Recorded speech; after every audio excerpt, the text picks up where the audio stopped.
to you all at home. You've still got a chance to win this race, haven't you?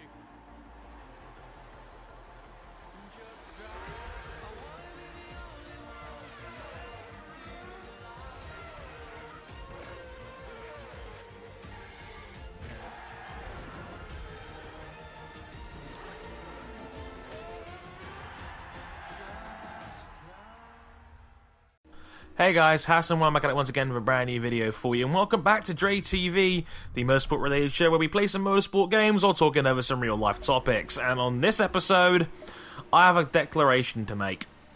I've been watching IndyCar. May the good Lord help us all.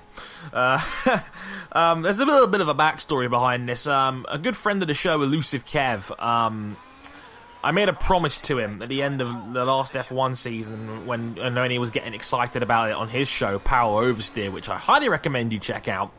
I'll leave a link to his channel in the description. In his channel, I promised him that I would watch IndyCar this season, and me being a man of my word, I thought, you know, I'm going to go all in on this, and I'm going to watch every IndyCar race this season and see what to make of it, basically. A lot of people have been trying to talk me into watching this for quite some time, and I felt like now seemed to be a good time, given the state of the field, the load of people involved, my favourite drivers that are now in it, like Simone de Silvestro, for example. But yeah, before I go into it, and I thought, let's talk over the season so far and what I think of the series in general. And yeah, like, so, just quickly wrap up the four races we've had so far this season. We had St. Petersburg, which was basically a street circuit. It was a okay, boring to boring kind of race. You've got to bear in mind, IndyCar races, generally speaking, are longer. They're about 2 hours long, maybe 2.5 if there's a heavy amount of cautions.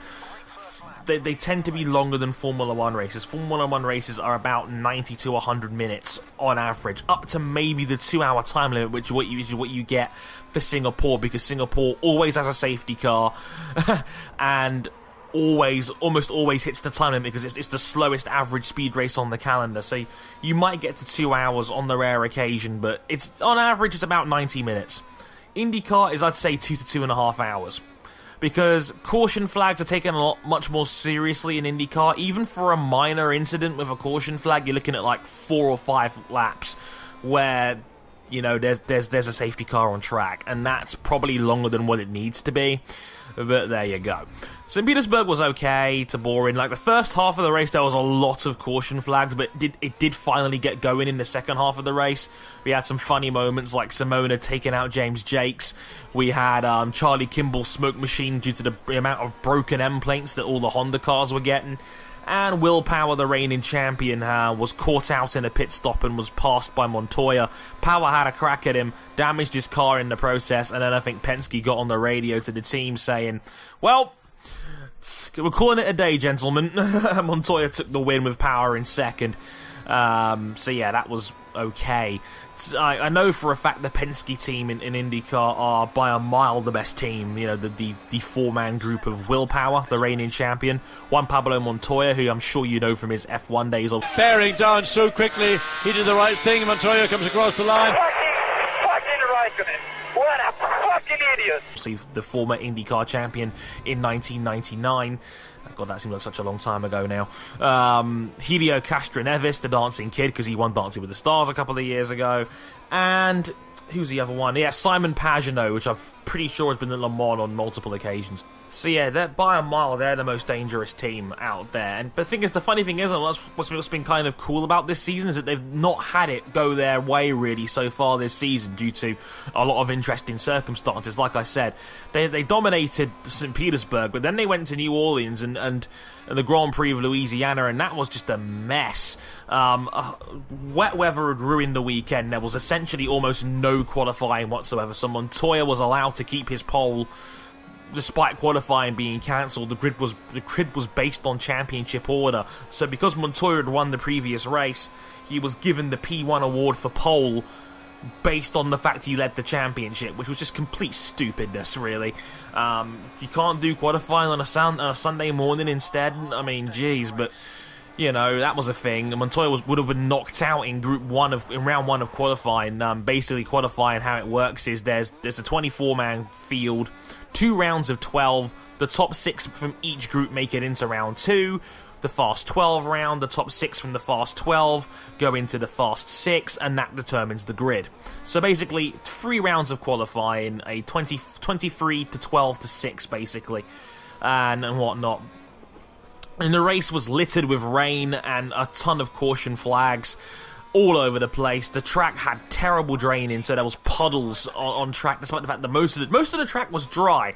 But there was always like a few puddles here and there which caused cars to go off. Like Hawksworth had a big one, and right at the end of the race, when the time limit was brought into play, you had a big freeway crash between Ryan Hunter-Reay, Simon Pagenaud, and Sebastian Bourdais, and they all spun off and hit the wall, and that was the end of the race, pretty much. And James Hinchcliffe, my favourite IndyCar driver, the mayor of Hinchtown, took a series win, kind of via a fluke, really, more than anything else, because he didn't stop in between the middle of all those caution flags and kind of got away with it, really.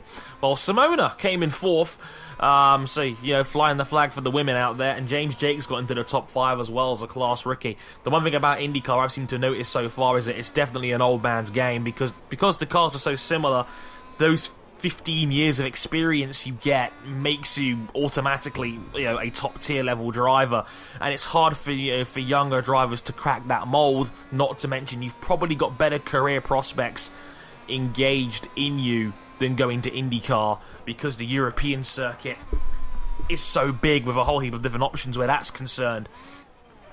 So, you know, it's not like a guy like Kevin Magnussen can just walk into IndyCar. No, it's an old man's game. Like I said, you have Helio Castroneves, who's 39, Montoya's 40, Will Power's 36. Pagenaud's the young guy, and he's 30, and he's the youngest member of Team Penske. Tony Kanone's like 76 now, basically. So, you know, you have a lot of older drivers in there.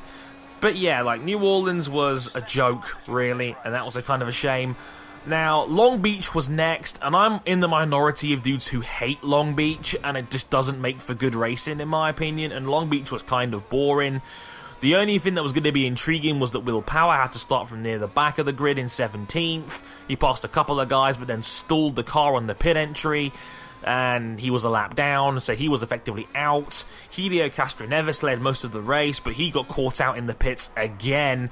Penske getting nailed again during a pit stop during a race, as Scott Dixon passed him, and then Dixon went on to win it ahead of Helio, and then Montoya passed Pagenaud, and Pagenaud could not find a way around him in that one as well. And, you know, the one thing that was nice about it was that Connor Daly was able to fill in as a rookie for the Dale Coyne racing team, and Connor was one of the highest ranking movers up the field. He finished in 17th place from the back, given he had no experience of Long Beach in an IndyCar whatsoever. I think he did a brilliant job, and I think everybody in IndyCar was impressed by what Connor Daly was able to do right off the bat like that. And, you know, he's just announced today he's joining James Hinchcliffe's team at the Indy 500. That's going to be fantastic to see Connor Daly at the Indy 500 again, as well as one of our favourite guys, Pippa Mann, as well. In this case, girls, Pippa Mann, because as part of the Downforce family, we love Pippa Mann around here, and great to see her at the Indy 500 as well.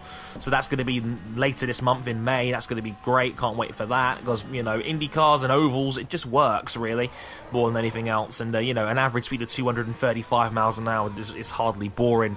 And finally, Alabama, which was last night. Great race, and, you know, the first 3 races were kind of boring and really, like, ranged from mediocre to joke, really, quite frankly. And Alabama at the Barber Motorsport Park was fantastic. It was a great race. Joseph Newgarden, one of the big American younger stars, who's just 24, who's already been hyped up to potentially be a member of the Haas Formula 1 team when that joins next year, took his very first IndyCar Series win, narrowly beating Graham Rahal, who went on a surging comeback towards the end on fresh tyres, and automatically added to the drama for what was a fantastic race.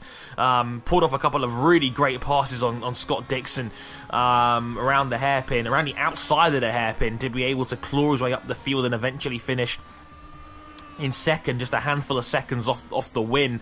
So seeing Rahal at the end was great. Newgarden was able to nurse it over the line in the end. Further back, we had guys like Will Power, who struggled in the early going and got a drive-through penalty after basically colliding with Takuma Sato for no damn reason.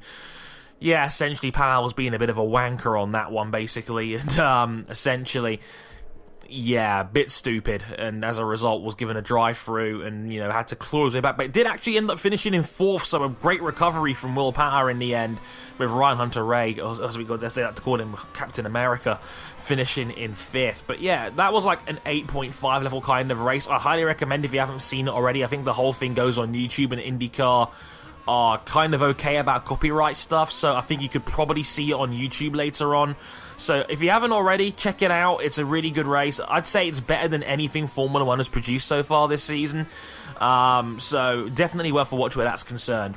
So many people have been asking me, what do I think of the series so far, 4 races in? So now I've kind of got a rough idea of how the series works, and I'm okay with it. Like, I'm kind of been meh on IndyCar, really. I mean, on a Sunday night, it's a nice thing to watch and whatnot, and it's, you know, I like learning new motorsports. I've been promised myself I'll be watching more this year. I've been watching GP2 this year. I'm hoping to maybe get into GP3 as well, and I want to watch more series. I did promise people that I would do that, so I am.